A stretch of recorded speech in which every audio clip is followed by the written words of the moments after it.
we are doing some sleuthing today. That's right. I'm chatting to a learning and development detective, and he's here to answer the number one question. What is that question? It's, well, we're doing all this amazing work. How can we measure the results of our workshops and the impact that it has? We know it's a huge investment of time and of energy. So what's the ROI? Today's guest is Kevin M. Yates, and he's known in the global learning and development community as the L&D detective.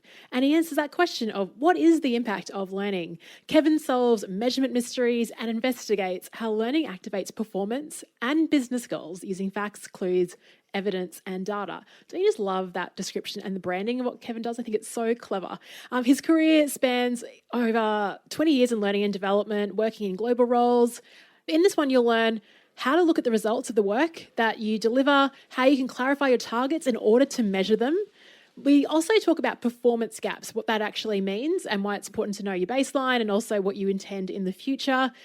He also shares some post-workshop questions that are actually helpful.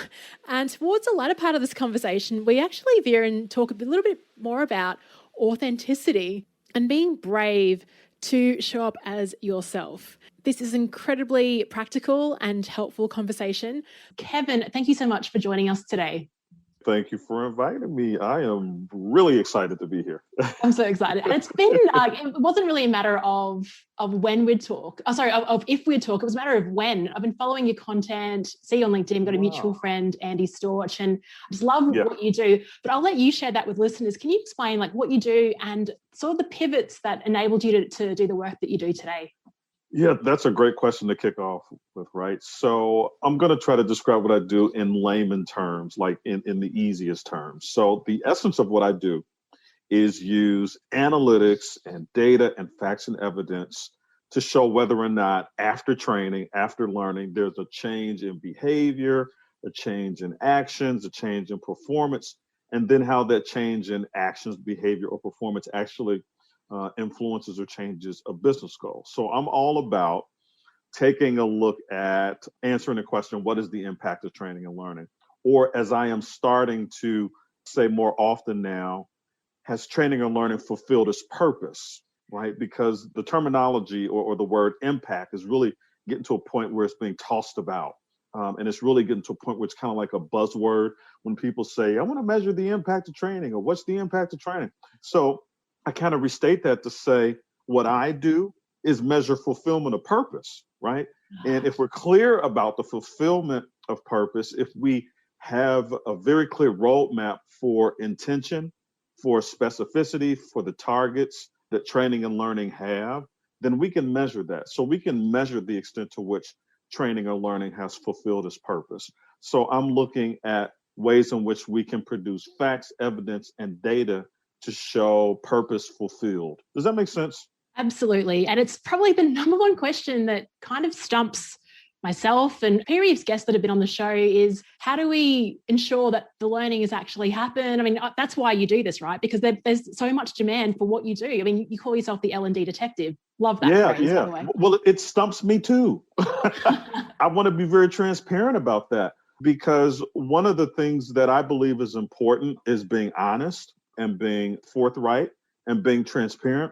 So I don't ever want to give anyone the impression that measuring fulfillment of purpose, or if we want to say measuring impact for training and learning, is easy to do, because it's not easy to do, right?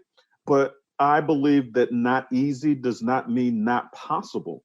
It just means that it's not easy, right? It doesn't mean that you can't do it, because we can. I've spent the past, 6 or 7 years of my career measuring impact and measuring fulfillment of purpose. So you can do it, but my goodness, there are times where I am scratching my head. There are times where it feels very uncertain, very unsure, very ambiguous. There are times where I'm asking myself, Kevin, what the heck are you doing? What are you looking for? Where's the answer, right? So I experience all of that, even as the L&D detective, as I like to call myself. But again, it's not about the idea that it can't be done. It's about the idea that there are times where you got to roll up your sleeves, you really got to dig in there, and you got to be committed to finding what the answer is. And there are ways in which we can do that. So yeah, it's not easy, but it's absolutely possible. Oh my gosh. Okay. I want to sort of skip all of the interim questions and ask you, how do you do it? But I won't. I'll ask you a couple more. We'll warm up to that.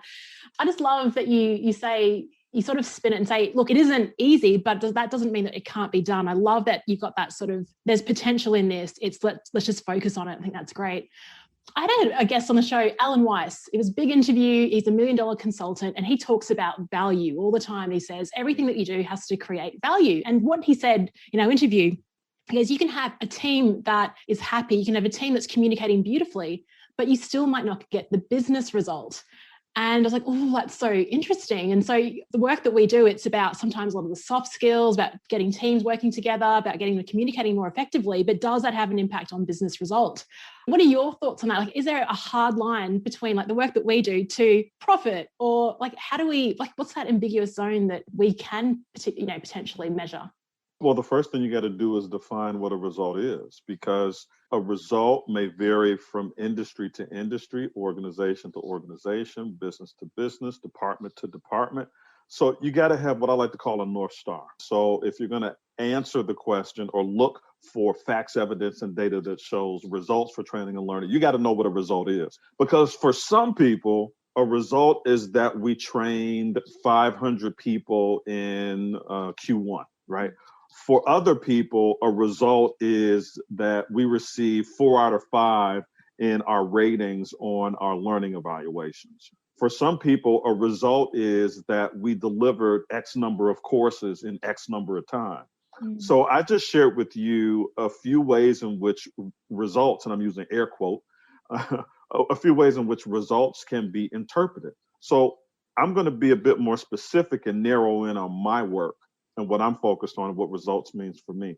So for me, I define fulfillment of purpose, or impact, as some people like to call it, for training and learning, as when training and learning measurably activates performance and a business goal. That is my guiding light, right? So for me, training, learning, and talent development fulfills its highest purpose when it measurably activates performance and a business goal. I like that because it's simple, it's clear, and it gives me guidance and direction. So I'm going to define, again, air quote, result as when training and learning results in activation of behavior, action, performance, and a business goal. So then we have to, be a bit more specific and define what that activation of behavior looks like, what that activation of performance looks like, and then ultimately what that looks like when it influences a business goal. But again, to go back to your question around results, we got to know what we're looking for. We have to know how we're defining a result so that we're looking for the right thing, because quite often we're looking for impact and we don't even know what we're looking for. So there has to be some intention, some specificity, and some clarity up front to know what our targets are and what our purpose is, so that we can go back and measure fulfillment of purpose. Does that make sense? Absolutely. And did it answer your question? Okay. Yeah, you did. You did very succinctly. I love it. Thank you so much.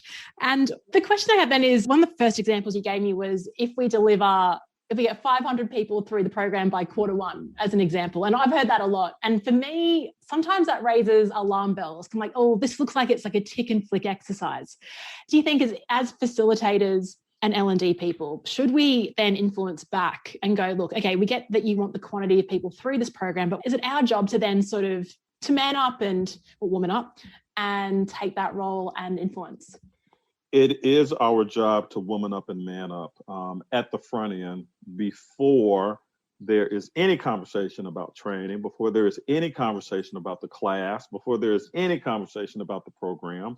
I believe that we have to have what I like to call a discovery-based conversation with our business partners and our stakeholders that help us reveal what business goals are, what performance requirements are to achieve those goals. Where is the performance gap? Meaning, where is it that people are today and where is it that they need to be tomorrow in order to achieve those goals, and use their performance in a way that helps them achieve those goals. We need to be talking about different demographics for people, like where are they? Like if we're a global business, are they all in one country or another country? And then what might be some differences in expectations for how people perform based on culture, right? We need to be talking about the risk, like what are the risks to the business goal itself? What is it that might threaten the business from achieving the goal that it sets? So if you notice, those few things there that I just talked about had nothing to do with training, nothing to do with the class, nothing to do with the program.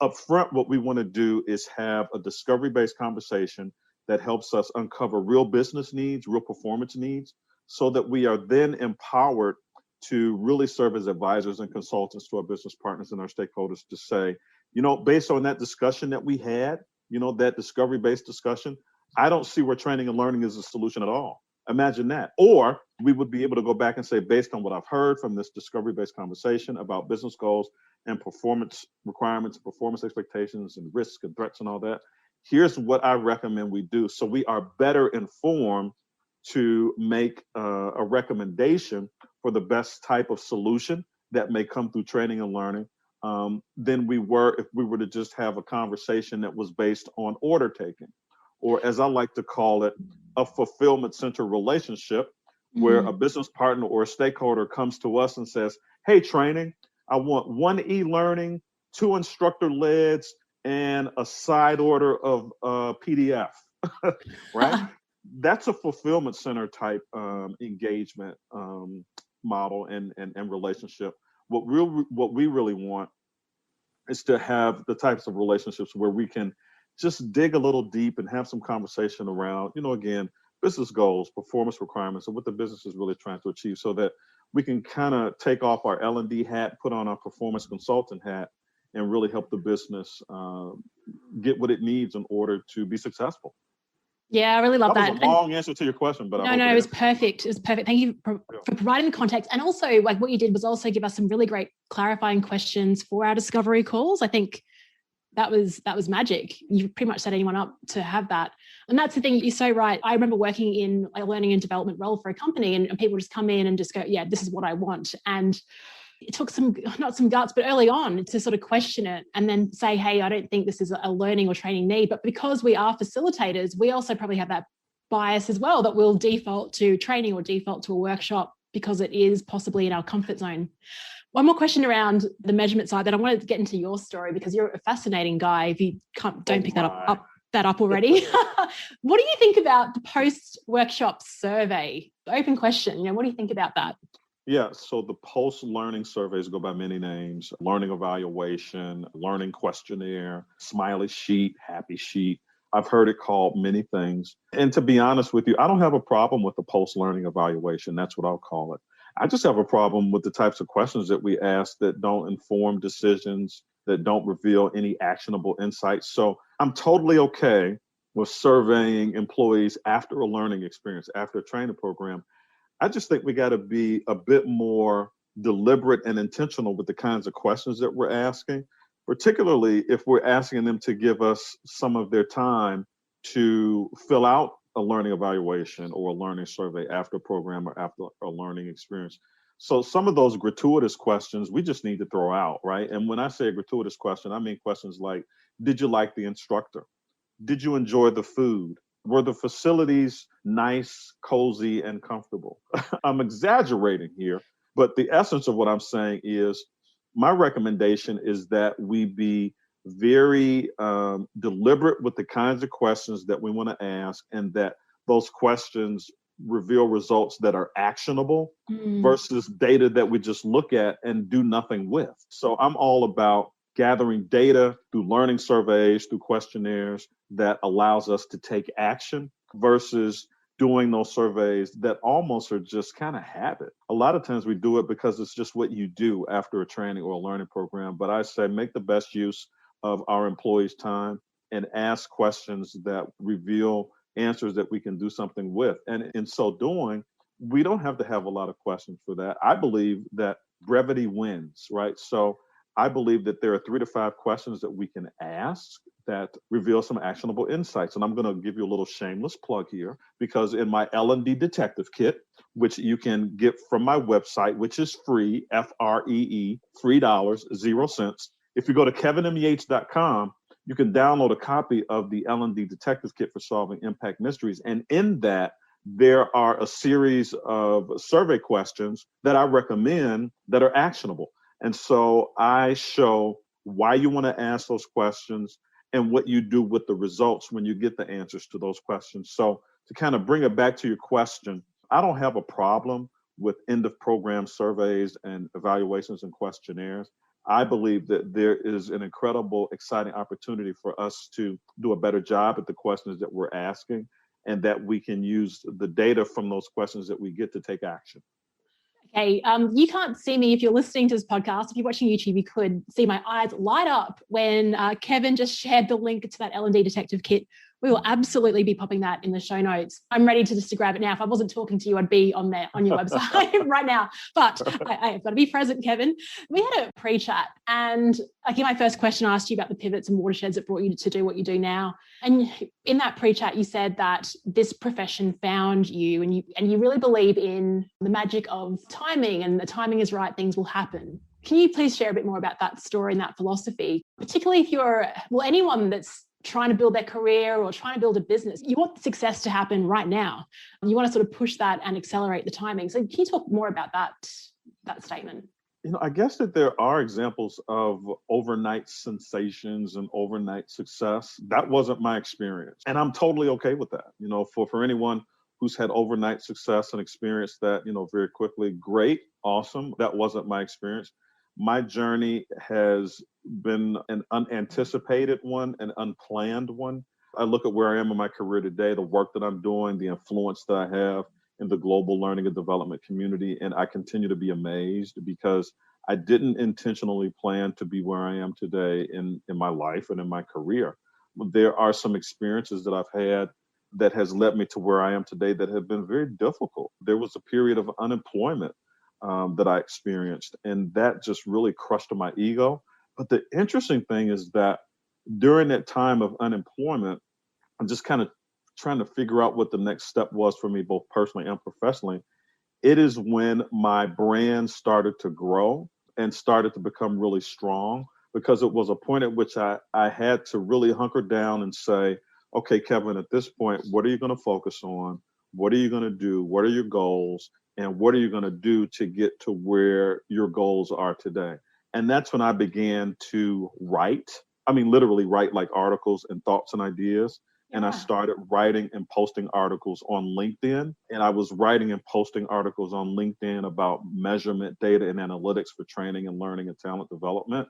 I remember after I wrote my first article, I was thinking, wow, you just put all of this out into the world. Do you really know enough right now to be talking about what you're talking about in this article? It was kind of like that whole imposter syndrome thing. But interestingly enough, I got some really great feedback from that first article. That inspired me to write another article about measurement and analytics and data for training, learning, and talent development. That ultimately led to people discovering me who I wasn't even looking for, to say, hey, Kevin, would you come and speak to us about measurement, data, and analytics? I wasn't looking to be a speaker. That was nowhere in my plan for my life and for myself. And that extended itself beyond speaking in North America. I believe my first speaking engagement was in London. I remember that, right? And I was like, wow, Kevin, you have actually been asked to speak in London, right? So that led to more invitations to speak. That led to more invitations to write for different industry blogs, different industry magazines. So, I kind of look back on that journey, right? Again, where the growth of my brand, the growth of my work really stemmed from a moment of unemployment. And that's not the best place to be. Trust me when I tell you, unemployment is not fun. But the essence of me having opportunity to kind of reinvent myself and take the time to think about what it is I really wanted to do lended itself to focusing in some areas that I didn't even know I wanted to focus on, like being a speaker, like being a writer. And the rest, as they say, is history. Every day I am humbled and I am grateful that I have somehow managed to get global attention and recognition for the work that I am doing now for measuring outcomes and measuring fulfillment of purpose. I just didn't know that people around the world would be interested in what I have to say about it. I'm still very humbled by that. And I still consider myself just to be a regular kind of guy. And there's some people who kind of treat me like, wow, you're an L&D rock star and all that. And I'm like, no, not really. I'm just very sure about what I want to do and very sure about what I am focused on. I think I'm pretty good at it. But as I said early on, there are days where I'm scratching my head. There are days where I don't know the answer. So I think the fact that I have just decided to narrowly focus in one area is where I've been able to kind of create this niche for myself. So that's my story. Well, a part of it anyway. Yeah, well, there's so much. I mean, thank you for sharing the narrowing your focus part as well. The other thing I want to sort of touch on is you said that you were unemployed, that your ego took a brutal beating as you were unemployed, Man. yet you also got the confidence to write the article and post it. When you clicked publish on that, what was going through your mind? So when I clicked publish, my first thought was, oh my God, dude, what did you just do? You just exposed yourself. Yeah. No, but so I'm exaggerating. So a part of it was just like, I remember it was sheer joy and excitement because it was the first time I had ever written my thoughts, put them down on paper, pen to digital paper, and just put it out into the world for literally for the whole world to see, right? So I was very excited, but I was also very nervous because I'm like, well, what if someone picks apart what I had to say? What if some expert comes along and just calls me out for not knowing what I'm talking about? But, again, I think I had the right amount of fear and excitement. But what I was also pleasantly surprised by is the amount of support, because there were people in my network who were just cheering me on, who read what I had to say and found value in it. And that was incredibly empowering. It just made me feel really good about the work that I had done and inspired me to do more. So yeah, the first time it was scary, but my goodness, 20 something articles later, maybe more, I am definitely past that fear and that uncertainty for pushing the send button after I write something. Yeah, I love the power of writing. It's something that I'm doing more this year of. I was listening to a podcast with Tim Ferriss and Seinfeld was talking about how he became a better comedian. And he said, I turned from a 5-day-a-week writer to a 7-day-a-week writer. Just dedicated an hour a day just to writing, and that just changed everything in terms of it just up-leveled his performance and his style as a comedian. So just prior to that, were you actually specializing in measurement, or were you a generalist L&D person and then you decided I'm going to focus on the measurement side of things? Yeah, so if I go back a few years, there was a time where, and I am a 20 plus year professional, right? So I've been in training, learning, and talent development for more than 20 years. So about 15 years in, I had the privilege of serving in many roles in L&D and working in different industries, right? So I started off as an instructional designer. Well, actually, I started off as a facilitator, and that led to a role in instructional design, which led to a role in curriculum management, which led to a role in learning solution design, which led to a role in learning technology. And then I started to get into leadership development, talent development, learning operations, learning administration, and, again, just different industries. And so about 15 years in, I was kind of bored because I had done so much within the L&D profession that I just didn't see where there were any more challenges for me. So just as I was about to leave the profession, there were a couple of people I met who really saved me from leaving learning development as an industry. The first person I met was Dr. Patty Phillips. She and her husband founded the ROI Institute, Jack Phillips, and the ROI Institute is focused on a methodology that they use to measure results and measure impact for training and learning, right? So I'm like, And at that point, I knew nothing about that. I knew nothing about measurement. So I'm like, wow, this is interesting. And I'd like to learn more about this and maybe even focus on this. So shortly after I met Patty, I met Dick Hanshaw out of the International Society for Performance Improvement. And he was talking about the connection between learning and performance. And I had never thought about it that way. So I'm thinking, wow, you can actually measure the extent to which training and learning is influencing people's performance. So I kind of brought the thinking of Patty and Dick Hanshaw together and decided to focus the rest of my career on measuring the influence of training and learning on employee performance. And so that's what saved me. And that is where I have been, again, for the past, like I said, 6, 7, 8 years now. That's just where I have been narrowly focused. Yeah. What I like about what you just shared is that you paid attention to what you were really curious about and wanted to know more about, and that's when you decided to jump in. I think that's a really good sort of litmus test for anyone that wants to figure out what your niche is, where do you want to go. It's like, oh, I've done all this before, but maybe I can take a new angle and try something that I'm in sort of innately curious about. Finally, Kevin, you mentioned that you turned a certain age, and after you turned, you can share that if you like. I'm not going to say that number out loud, but you can keep going. Okay. And I am a man of a certain age, but you keep going. I'm not going to say it out loud. It ends with a 0. That's what we'll say. And you said that when you turned that age, something changed within you, and you found it, I don't want to paraphrase what you said, something along the lines of you felt like it was okay just to be yourself a bit more. Can you elaborate on that? And then I was asking you, well, how do I get that feeling now without turning that age? Yeah, so I don't know if it's because you turn a certain age, or if it's because you hit a certain point in life, or if there's a certain life experience that causes you to make a pivot. It could be for any one of a number of reasons. For me, it was just when I had a certain birthday that I began to embrace this idea that it is totally okay to be authentic and to show up as who I am, no matter where I go. Now, prior to that epiphany, I might have been one kind of way at work. I might have been another kind of way at home. I might have been another kind of way with friends, right? There was just kind of this weaving in and out and navigating who I need to be depending upon where I am and who I'm with. And again, that includes in the workplace. So I want to make sure that I focus on that piece. I reached a point, again, after that certain number where I said, you know what? I'm just going to show up the same way, no matter where I go and no matter who I'm with. And it's a journey that I am even continuing on today. It is a journey of authenticity. And what I believe is it is a lot easier to live in authenticity because living in duality is just way too much work. So what I am so much more comfortable with today than I was, say, maybe 5 years ago, is just showing up as who I am, no matter where I go. And that includes when I am traveling in Europe, when I am traveling in North America, when I am traveling in Africa. And I am fortunate to have been to all of those continents. I'm just showing up as the person that you hear today.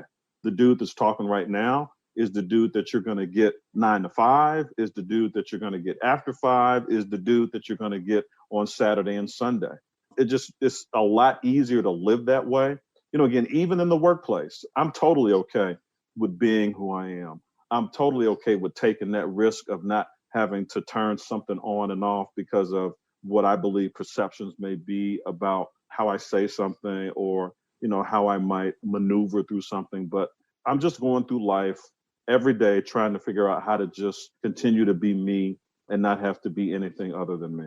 I hope that makes sense. It does. It's also the question of what does it mean to be me? What does that actually look like? And am I taking things on that isn't part of who I am because of social constructs?